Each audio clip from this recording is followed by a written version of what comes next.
শুভ সকাল। রোজের পাঁচালী থেকে নিয়ে চলে এলাম আরেকটি নতুন ভিডিও। সবাই কেমন আছেন? আমি কিন্তু নতুন নতুন ভিডিও করে বেশ ভালোই আছি, আমার বেশ সময় কাটছে, ভালোও লাগছে। আর উঠেছি তো অনেক ভোরবেলায়, আর এই যে ইনি একজন শুয়ে শুয়ে ফোন ঘাটছে। এরও কারণ আছে, ভোর 5:30টায় বেরিয়েছিল, ওর একটা পড়া ছিল ভীষণ সকালে। আর এই এখন 8:30 থেকে 15টার মতন বাজে।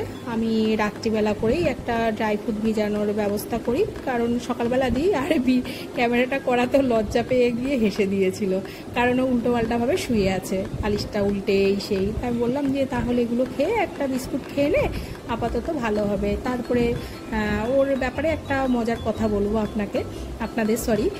আর এই ততক্ষণে বাজার চলে এসছে, আর দেখি কি কি করা যায়, দেখতে থাকুন আপনারা। ও পরে দেখছি আর পটলও আছে। যাই হোক, মজার কথাটা হচ্ছে কি, ও খুব টেনশানে আছে।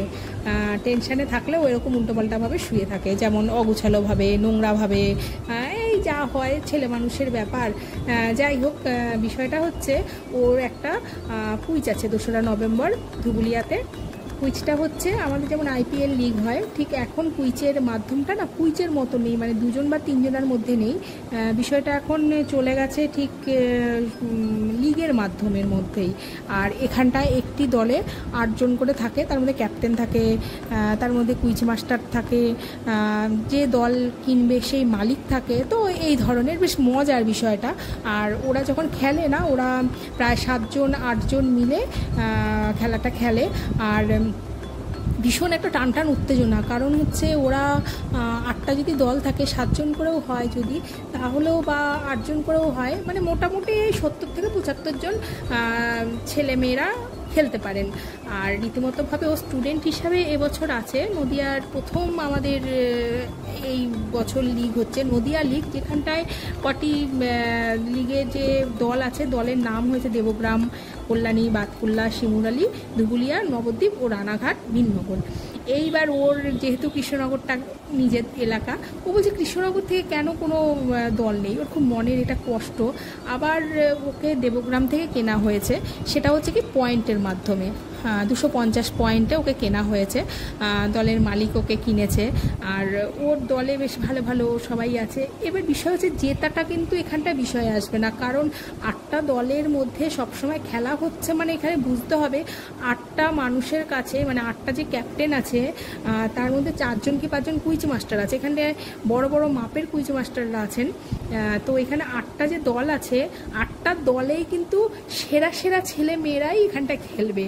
আর এই সেরা সেরা ছেলে মেয়েদের মধ্যে থেকে 4টে দলকে বেছে নেওয়া, তারপরে একটি দল ফাইনালে বা উইনার হওয়া, এটা একটা মানে ভীষণ মজার। তো আমি ওর সাথে 3টে লিগে গেছিলাম এর আগে। একবার সেটা হয়েছিল দক্ষিণ বারাসাত, কল্যাণী, আর একটা কোথায় জায়গাটা না সঠিকটা আমার মনে পড়ছে না। যাই হোক, এছাড়াও আরেকটি লিগ হতে চলেছে, সেটা হচ্ছে হুগলিতে। ওটার রেজিস্ট্রেশনটা হয়ে গেছে, এখনও কিছুটা বাকি আছে। যাই হোক, এইবার সেই লিগে আবার স্টুডেন্ট হিসাবে শুধু স্টুডেন্টদেরই লিখতে হবে, সর্বসাধারণ বা সে থাকবে না। যাই হোক, এইটাই একটা মজার বিষয়। কিন্তু আমার কাছে ভীষণ মজা যে নতুন নতুন কিছু জানা যাবে, নতুন নতুন সব কিছু।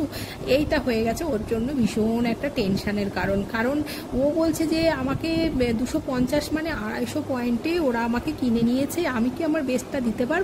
আর আমার ছেলে সত্যি কথা বলতে কি, ও ইতিহাস আর মাইথোলজিতে ভীষণ ভালো, মানে এখনো পর্যন্ত ও ওটাই বেস্ট। আর ওর ইতিহাস নিয়ে পড়াশোনাটারও খুব ইচ্ছে। এখন আমি জানি না ভবিষ্যতে কতদূর কী করবে। গত বছর মাধ্যমিক পরীক্ষাতে ইতিহাসে 193 পেয়েছিল, মানে এতটুকুই ও ইতিহাসকে পছন্দ করে বা ইতিহাসটাকে নিয়েই থাকতে ভালোবাসে। এটা গর্বের বিষয় কোথাও দাঁড়িয়ে যেন আমার কাছে, যে এতটা নাম্বার একটা মানুষ পাচ্ছে, তারপর আবার ইতিহাসের মতন সাবজেক্টে। এখন যাই হোক, ওকে এই নিয়েও অনেক রাগানো হয়, কি করে পেলি রে বাবা, ও এই নিয়ে আবার হাসাহাসিও করে। এইবার বিষয় হচ্ছে কুইজে আরও যারা আছে, যারা থাকে এখানে, আবার পার্টনারের কোনো ব্যাপার না, একা একা খেলবে, মানে ও ভীষণ একটা চাপের মধ্যে আছে। ওকে বোঝাই যে বাবা তুমি খেলতে যাও, তোমার বেস্টটা তুমি দাও, পড়াশোনা যেন নষ্ট না হয়। ও চেষ্টা করে, সেটাও চেষ্টা করে যে না, পড়াশোনা কিছুই নষ্ট হবে না। আমি আমার মতন করে দেব। অবশ্যই সবার আগে একটা ভালো মানুষ হোক, আর কারণ কুইজ জিনিসটাই তো অন্যরকম। এখন খেলতে যাবে, কারণ আগামী 2 তারিখ কিন্তু আর বেশি দিন নেই, আবার এদিকে জগদ্ধাত্রী পুজো, সেই নিয়েও একটা আনন্দের বিষয় আছে।